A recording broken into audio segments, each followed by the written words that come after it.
आज की इस वीडियो के अंदर हम लोग वेंटिलेशन और उसके डिफरेंट टाइप्स के हवाले से बात करेंगे। पिछली वीडियो के अंदर हम लोगों ने वेंटिलेशन परफ्यूजन को देखा है। मैंने उसमें कहा था कि मैं वेंटिलेशन को डिटेल के साथ डिस्कस करूंगा। तो आज की वीडियो में हम लोग वेंटिलेशन और उसकी टाइप्स को डिटेल के साथ डिस्कस करने लगे हैं। तो वेंटिलेशन होती क्या है? वेंटिलेशन असल में लंग्स के अंदर जो एयर आती है, ठीक है, जो हम ब्रीदिंग करते हैं उसके ज़रिए हमारे लंग्स के अंदर एयर आती है। इस अमल को हम लोग बोलते हैं वेंटिलेशन, ठीक है। इस वेंटिलेशन की मुख्तलिफ टाइप्स होती हैं, ठीक है, जिसके अंदर हमारे पास कहीं पे आपको टोटल वेंटिलेशन देखने को मिलेगा, कहीं पे मिनट वेंटिलेशन देखने को मिलेगा, कहीं पे एल्वियुलर वेंटिलेशन देखने को मिलेगा और कहीं पे डेड स्पेस वेंटिलेशन देखने को मिलेगा। ये चारों की चारों डिफरेंट चीज़ें हैं, ठीक है। हम लोग इनके ऊपर थोड़ी सी डिस्कशन करते हैं वन बाय वन, ठीक है। ये क्या क्या चीज़ें हैं? सबसे पहले है जी हमारे पास टोटल वेंटिलेशन। टोटल वेंटिलेशन क्या होती है? ये वो एयर होती है जो कि हम लोग अपने लंग्स के अंदर लेकर जाते हैं एक सांस के अंदर, ठीक है। जब हम एक सांस लेते हैं उसके नतीजे में जो सांस हम लोग अंदर लेकर जाते हैं उसमें कितनी अमाउंट ऑफ एयर हम लोग ब्रीद इन करते हैं, उस चीज़ को हम लोग बोलते हैं टोटल वेंटिलेशन, ठीक है। इसको डिनोट किया जाता है वी के साथ और इसकी नॉर्मल वैल्यू होती है 500 ml पर ब्रीथ, ठीक है। पर ब्रीथ से मुराद एक सांस के अंदर हम लोग 500 ml तक 500 मिलीलीटर तक सांस वॉल्यूम ऑफ एयर को हम अंदर लेकर जाते हैं, जिसको हम लोग टोटल वेंटिलेशन बोल रहे हैं, ठीक है। उसके बाद हमारे पास है जी दूसरा कंसेप्ट जो कि है जी मिनट वेंटिलेशन का। मिनट वेंटिलेशन क्या होती है? ये इस तरह की वेंटिलेशन होती है जिसके अंदर हम लोग टाइम को कंसीडर करते हैं, ठीक है। और टाइम जो है वो ऑफ कोर्स हम लोग मिनट में देखेंगे, ठीक है। तो ये असल में होता क्या है? ये होता ये है कि हम लोग एक मिनट के अंदर कितनी हम लोग एयर को अपने लंग्स के अंदर लेकर जाते हैं पर मिनट, ठीक है। एयर और गैस एंटरिंग द लंग्स पर मिनट, ठीक है। इसकी एब्रीवेशन होती है वी और इसका फार्मूला होता है V is equal to V T multiply by R से मुराद यहाँ पे रिस्पायरेटरी रेट है। रिस्पायरेटरी रेट से क्या मुराद है कि एक मिनट में हम कितनी सांसें लेते हैं। आम इंसान जो है वो एक मिनट में 16 से 20 सांसें लेता है, ठीक है, पर मिनट, ठीक है। तो इसको हम लोग मल्टीप्लाई करेंगे वी टी के साथ जो कि था टोटल वेंटिलेशन। टोटल वेंटिलेशन क्या थी? हम लोग कितनी एक सांस के अंदर एयर को अंदर लेकर जाते हैं। लेकिन जब हम एक मिनट में देखते हैं हम लोग कितनी एयर को अंदर लेकर जाते हैं, तो हम लोग उस वैल्यू को यानी कि वी टी को मल्टीप्लाई कर देते हैं आर के साथ। आर क्या है? रेट ऑफ जो है रेट ऑफ रिस्पायरेशन, ठीक है, जो कि हमारे पास 16 से 20 बार होता है। हम लोग सांस लेते हैं, लंग्स के अंदर हवा को लेकर जाते हैं और बाहर निकालते हैं। तो उस वैल्यू को हम लोग मल्टीप्लाई कर देते हैं किसके साथ? वी टी के साथ, जो कि था amount of air enter in our lung per breath, ठीक है। तो ये सादा सा जो है कंसेप्ट है। इसके बाद हम लोग चलते हैं एल्वियुलर वेंटिलेशन के ऊपर। एल्वियुलर वेंटिलेशन क्या होती है? एल्वियुलर वेंटिलेशन वो एयर होती है जो कि हमारे पास गैसियस एक्सचेंज में हेल्प आउट करती है। अब हम लोग जब टोटल वेंटिलेशन जो है वो करते हैं या फिर हम लोग मिनट वेंटिलेशन करते हैं, उसके नतीजे में एयर हमारे लंग्स के अंदर जा रही होती है। लेकिन वो एयर जो होती है हमारे लंग्स के अंदर जा तो रही होती है, लेकिन उस एयर में से कुछ हिस्सा ही हमारे पास गैसियस एक्सचेंज में हेल्प आउट होता है और दूसरा हिस्सा जो है वो ज़ाया हो जाता है, ठीक है। और जो हिस्सा हमारे पास गैसियस एक्सचेंज में हेल्प आउट करता है वो कैसे करेगा? गैसियस एक्सचेंज में हेल्प आउट वैसे करेगा कि वो गैस रिस्पायरेटरी जोन तक पहुंचेगी, ठीक है। रिस्पायरेटरी जोन 2 जोन होते हैं। एनाटॉमिकल डिवीजन हम लोगों ने जब रिस्पायरेटरी सिस्टम की थी, सॉरी फिजियोलॉजिकल, तो उसके अंदर 2 जोन हम लोगों ने बनाए थे, एक कंडक्टिंग जोन और एक रिस्पायरेटरी जोन। कंडक्टिंग जोन के अंदर हमारे पास एक्सटर्नल नोज से टर्मिनल ब्रोंकाई तक तमाम टर्मिनल ब्रोंक्यूल तक तमाम का तमाम एरिया आता है। उसके बाद हमारे पास रिस्पायरेटरी ब्रोंक्यूल और एल्वियोलाई, ये तमाम के तमाम स्ट्रक्चर क्या थे? रिस्पायरेटरी जोन थे। यहाँ पे क्या होता है? गैसियस एक्सचेंज होता है, ब्लड और एयर के दरमियान गैसियस एक्सचेंज होता है। इस चीज़ को हम लोग क्या बोलते हैं? ये हमारे पास है जी रिस्पायरेटरी जोन। तो जो हवा इस रिस्पायरेटरी जोन तक पहुंचने में कामयाब हो जाती है उसको हम लोग बोलते हैं एल्वियुलर गैस, ठीक है, या इस अमल को बोलते हैं एल्वियुलर वेंटिलेशन, ठीक है। इस चीज़ को डिनोट किया जाता है वी ए के साथ, ठीक है, वी कैपिटल ए के साथ, ठीक है। और इसका फार्मूला होता है V capital A V T minus V D multiply by respiratory rate, ठीक है जी। रिस्पायरेटरी रेट मैं आपको बता चुका हूँ क्या होता है। वी टी क्या है? वी टी हमारे पास है जी टोटल वेंटिलेशन, ठीक है। टोटल वेंटिलेशन क्या थी? 500 ml। अब 500 ml हम लोग लेकर जा रहे हैं अपने लंग्स के अंदर, उसमें से हम लोगों ने किस चीज़ को माइनस कर देना है? इस वी डी को माइनस कर देना। ये वी डी क्या है? ये वी डी होता है जी डेड स्पेस वेंटिलेशन, ठीक है। डेड स्पेस वेंटिलेशन क्या होती है कि जो 500 ml टोटल वेंटिलेशन की हम लोग अपने लंग्स के अंदर ले गए हैं उसमें से कुछ एयर हमारे पास ज़ाया हो जाती है, ठीक है, जो कि हमारे पास रिस्पायरेटरी जोन तक नहीं पहुंच पाती। उस चीज़ को हम लोग क्या बोलते हैं? डेड स्पेस बोलते हैं, ठीक है, डेड स्पेस वेंटिलेशन बोलते हैं, जो कि अगली किस्म है हमारी वेंटिलेशन की। तो उस अमाउंट को हम लोग जब टोटल वेंटिलेशन में से माइनस कर लेते हैं और रेट ऑफ रिस्पायरेशन के साथ हम लोग मल्टीप्लाई कर लेते हैं, तो हमारे पास क्या आ जाता है? वी कैपिटल ए, यानी कि वो एयर जो कि हमारे पास रिस्पायरेटरी जोन के अंदर जाके गैसेस एक्सचेंज में हेल्प आउट करेगी, ठीक है जनाब। उसके बाद है जी हम लोग अब देखने लगे हैं तफसील के साथ डेड स्पेस वेंटिलेशन को। डेड स्पेस वेंटिलेशन मैंने आपको अभी बता चुका हूँ कि ऐसी एयर होती है जो कि हमारे पास गैसेस एक्सचेंज में हेल्प आउट नहीं करती, did not take part in gaseous exchange, ठीक है जी। गैसेस एक्सचेंज में ये हेल्प आउट नहीं करती। जैसे ही ये हमारे पास फेफड़ों के अंदर जाती है वैसे की वैसे ही ये बाहर आ जाती है, ठीक है। इस चीज़ को मैं अभी एलेबोरेट करता हूँ। उससे पहले इसकी जो है डेड स्पेस वेंटिलेशन की या डेड स्पेस एयर की 3 किस्में होती हैं, ठीक है, 3 टाइप्स होती हैं, ठीक है, इस हवा की। कौन कौन सी होती हैं जी? नंबर 1 है anatomical dead space, number 2 alveolar dead space और नंबर 3 है फिजियोलॉजिकल डेड स्पेस, ठीक है। एनाटॉमिकल डेड स्पेस क्या होती है, आइए उसको देखते हैं। एनाटॉमिकल डेड स्पेस इस तरह की डेड स्पेस होती है, इस तरह की एयर होती है जो कि हमारे पास कंडक्टिंग जोन के अंदर रह गई है, जिसने गैसेस एक्सचेंज में हेल्प आउट नहीं किया। ये तीनों की तीनों टाइप्स जो कि मैंने अभी बताई हैं, हमारे पास anatomical dead space, alveolar dead space और फिजियोलॉजिकल डेड स्पेस, ये तीनों की तीनों हमारे पास गैसेस एक्सचेंज में हेल्प आउट नहीं करेंगी, ठीक है। वजह क्या है एनाटॉमिकल डेड स्पेस की गैसेस एक्सचेंज में हेल्प आउट ना करने की? वजह यह है कि वो कंडक्टिंग जोन में ही रहती है, ठीक है। कंडक्टिंग जोन ऐसा एरिया है जहाँ पे रिस्पायरेशन पॉसिबल नहीं है, ठीक है। रिस्पायरेटरी जोन में जो है वो गैसेस एक्सचेंज होता है, ठीक है। कंडक्टिंग जोन नोज़, हमारे पास नोस्ट्रल, ये तमाम के तमाम areas, trachea, primary bronchi, secondary bronchi, tertiary bronchi, ठीक है। उसके बाद टर्मिनल ब्रोंक्यूल तक का ये तमाम का तमाम एरिया कंडक्टिंग जोन कहलाता है। इसमें जो एयर रह जाएगी ये हमारे पास एनाटॉमिकल डेड स्पेस कहलाएगी, ठीक है। और ये एक फिक्स अमाउंट होती है इस एनाटॉमिकल डेड स्पेस की, ठीक है।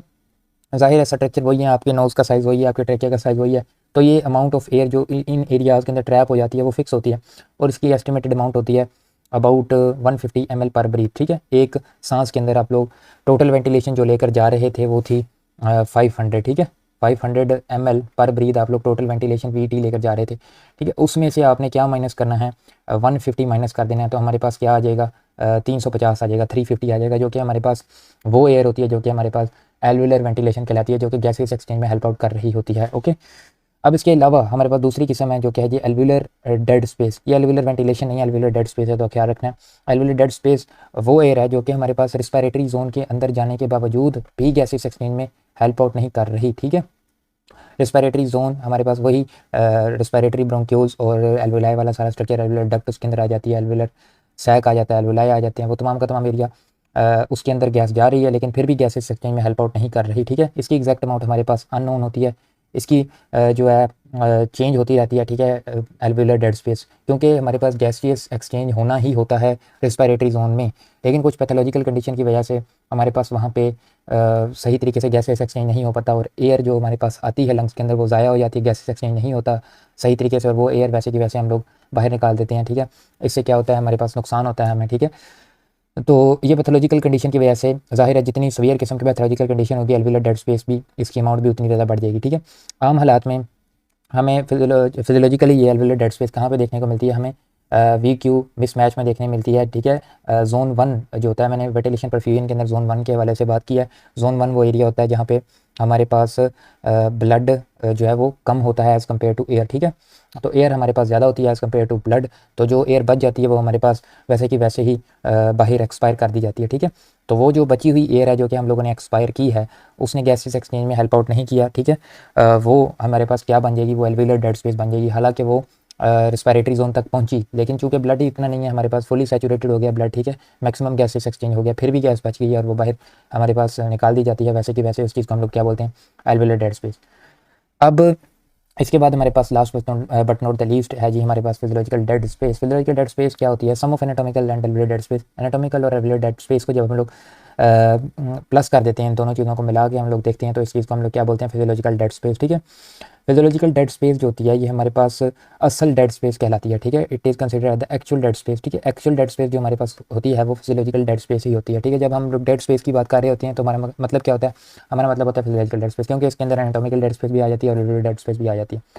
आम हालात में एक आइडियल कंडीशन के अंदर हमारे पास फिजियोलॉजिकल डेड स्पेस जो होती है वो एनाटॉमिकल डेड स्पेस के बराबर होती है, यानी कि जितनी एनाटॉमिकल डेड स्पेस होगी उतनी ही फिजियोलॉजिकल डेड स्पेस होगी, और एनाटॉमिकल डेड स्पेस हमारे पास फिक्स होती है 150 होती है, ठीक है। तो फिजियोलॉजिकल डेड स्पेस भी इसके आसपास ही होगी, ठीक है। लेकिन चूंकि इसके अंदर एल्वियोलर डेड स्पेस का कुछ पोर्शन भी शामिल होता है, इसलिए इसको हम लोग बोलते हैं इट इज़ नॉट फिक्स, ठीक है। तो ये चेंज होती रहती है, ठीक है, डिफरेंट पैथोलॉजिकल कंडीशन के साथ या डिफरेंट फिजियोलॉजिकल कंडीशन के साथ, ठीक है। तो इसको कैलकुलेट करने के लिए हमारे पास स्पेसिफिक फार्मूला है, ठीक है। फिजियोलॉजिकल डेड स्पेस को कैलकुलेट करने के लिए फार्मूला क्या है वो आप लोगों की स्क्रीन के ऊपर आपको नजर आ रहा होगा, वी डी, ठीक है। डेड स्पेस को डिनोट कैसे किया जाता है, वी डी के साथ is equal to V T यानी कि total ventilation multiply by partial pressure of carbon dioxide in artery minus P E capital E यानी कार्बन डाइऑक्साइड, ठीक है। पी कैपिटल ई का क्या मतलब है, एक्सपायर एयर में कार्बन डाइऑक्साइड कितनी है, over P small A partial pressure of carbon dioxide in artery, ठीक है। तो ये फार्मूला हमें किस चीज़ की इंडिकेशन कर रहा है, इस फार्मूला को हम लोग समझते हैं। पहले हम लोग इस P small A, P capital A, इन तमाम चीज़ों को देखते हैं ये होता क्या है। इस चीज़ को हम लोग बोलते हैं जनाब पार्शियल प्रेशर, ठीक है।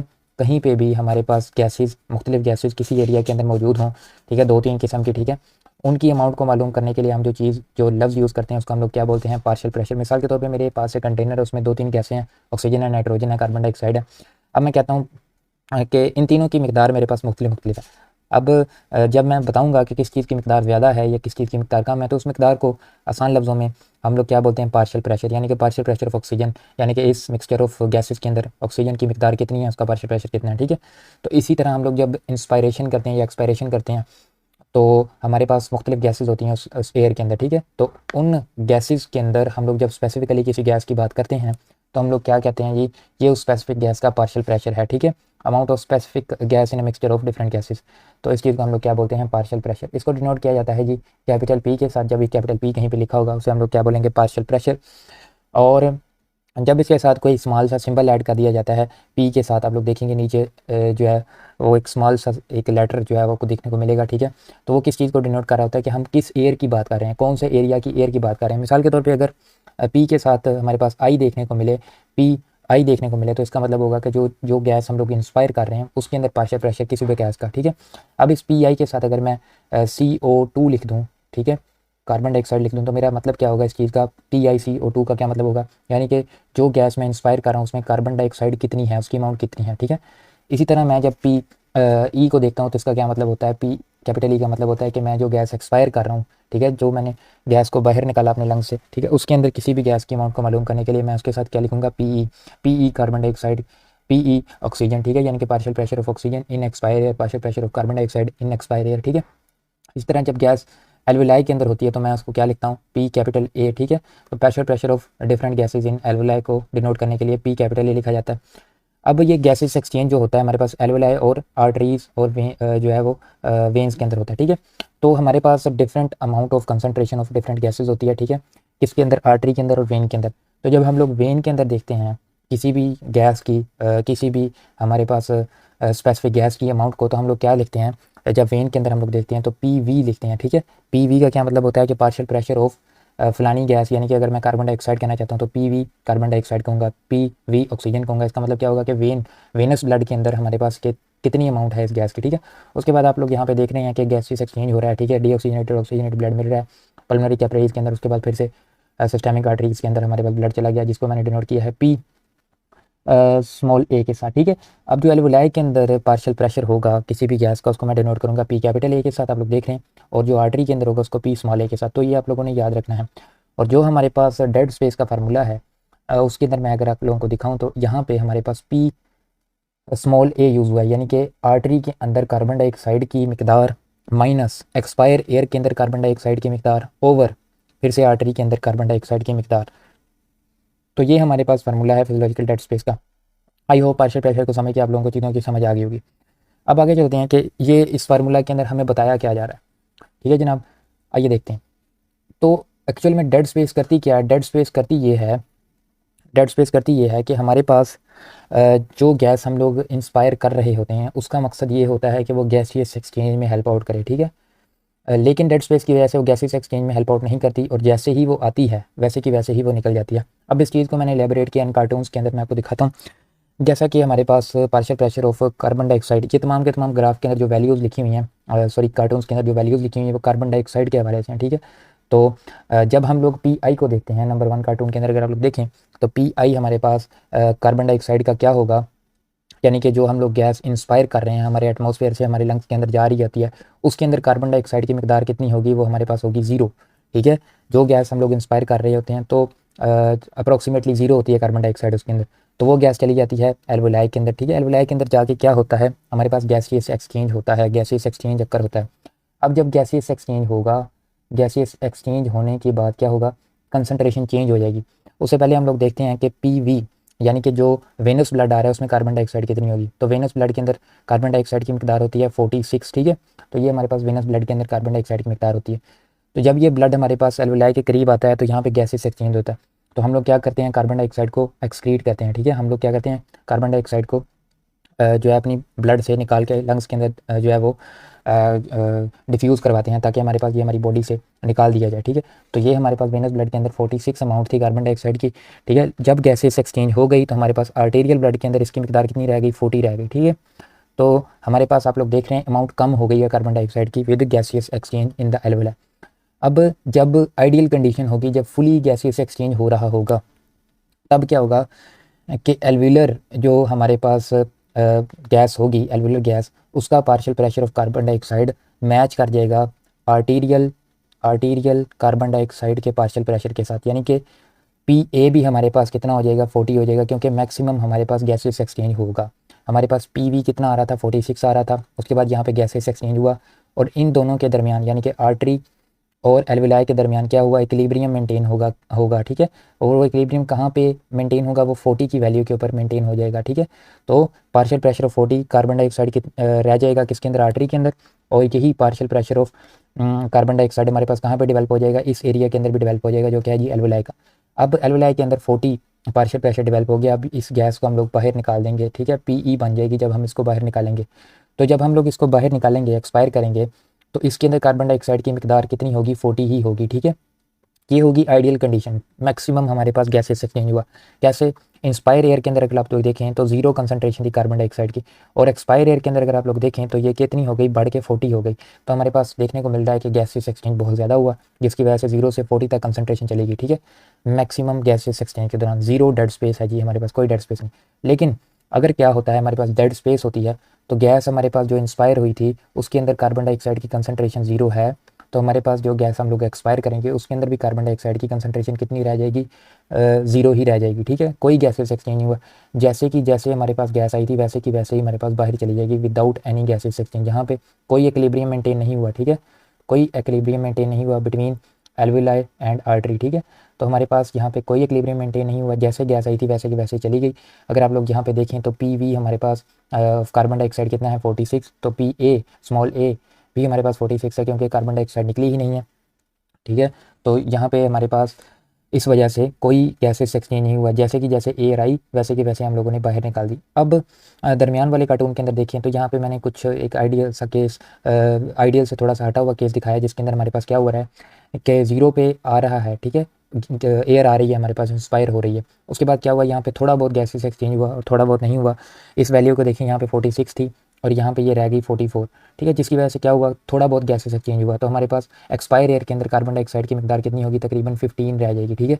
तो इसके अंदर अगर आप लोग देखें तो हमारे पास आने वाली एयर जो है वो कितनी है, वो हमारे पास 0 पे आई, और जाने वाली एयर के अंदर कार्बन डाइऑक्साइड कितनी है, 15 है, ठीक है। तो ये हमारे पास इन बिटवीन केस है। अब होता यह है कि हमारे पास जब हम लोग गैसियस एक्सचेंज करवा रहे होते हैं तो मुख्तलिफ एल्विलाई होते हैं, ठीक है। हमारे पास लंग्स के अंदर बेशुमार एल्विलाई होते हैं। किसी के अंदर हमारे पास ये वाला केस देखने को मिल रहा होता है जिसके अंदर आइडियलाइज फुली जो है वो गैसियस एक्सचेंज देखने को मिल रहा होता है, जिसके अंदर हमारे पास एक्सपायर एयर के अंदर partial pressure of carbon dioxide 40 तक चला जाता है, और कहीं कहीं पे हमारे पास डेड स्पेस देखने को मिलती है, जैसा कि जोन 1 के अंदर एक हद के बाद, ठीक है। तो वहाँ पे कितना हमें देखने को मिलेगा, वहाँ पे कार्बन डाइऑक्साइड का लेवल 0 हो जाएगा, ठीक है, एक्सपायर एयर के अंदर, ठीक है।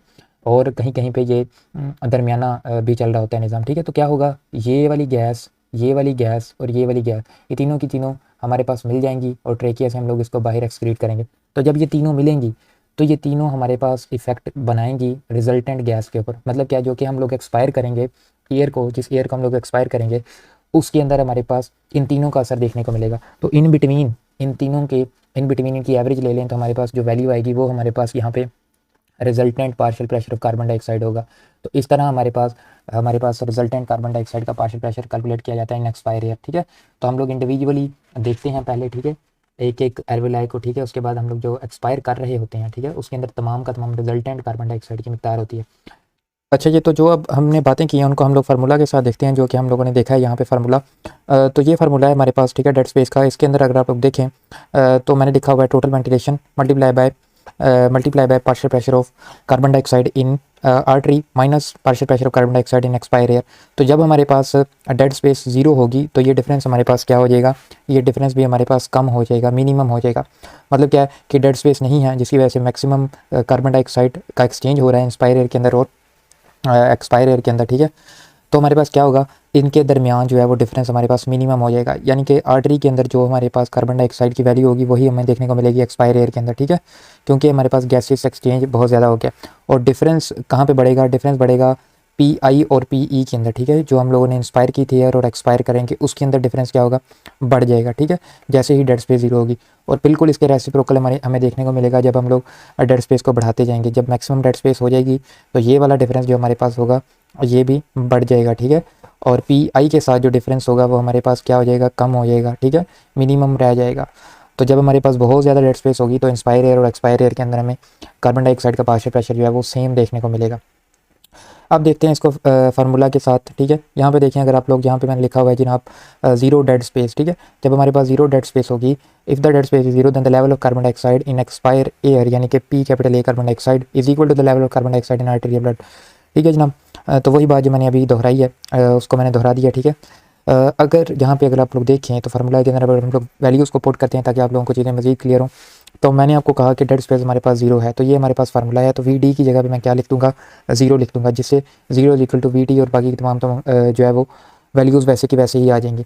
अब क्या होगा, वी टी को हम लोग इधर को मूव करवाएंगे, ठीक है, यहाँ पे ये वी टी मल्टीप्लाई हो रहा है तो यहाँ पे आके ये क्या हो जाएगा, डिवाइड हो जाएगा, जीरो ओवर वी टी हो जाएगा, जीरो ओवर वी टी हमारे पास फिर से आंसर जीरो ही होगा। अब ये partial pressure of carbon dioxide by के अंदर है, तो इसको जब हम लोग इधर को लेकर आएंगे, इक्वेशन की इस साइड पे लेकर आएंगे तो जीरो के साथ ये मल्टीप्लाई हो जाएगा और आंसर फिर से जीरो आ जाएगा।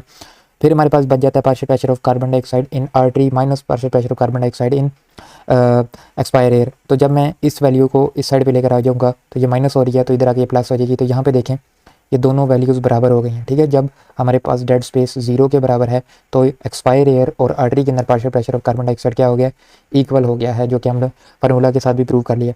अब चलते हैं आगे, जहाँ पे हमने लिखा हुआ है कि मिनिमम डेड स्पेस हो गई है, सॉरी मैक्सिमम डेड स्पेस हो गई है। जब हमारे पास मैक्सिमम डेड स्पेस होगी तब क्या होगा, मैक्सिमम डेड स्पेस का क्या मतलब है, हमारे पास जितनी भी हमारे पास वी टी है, यानी कि जो हम लोग 500 ml एयर अंदर ला रहे हैं वो सारी की सारी क्या हो गई है, वी डी बन गई है, यानी कि वी टी इक्वल हो गया है वी डी के।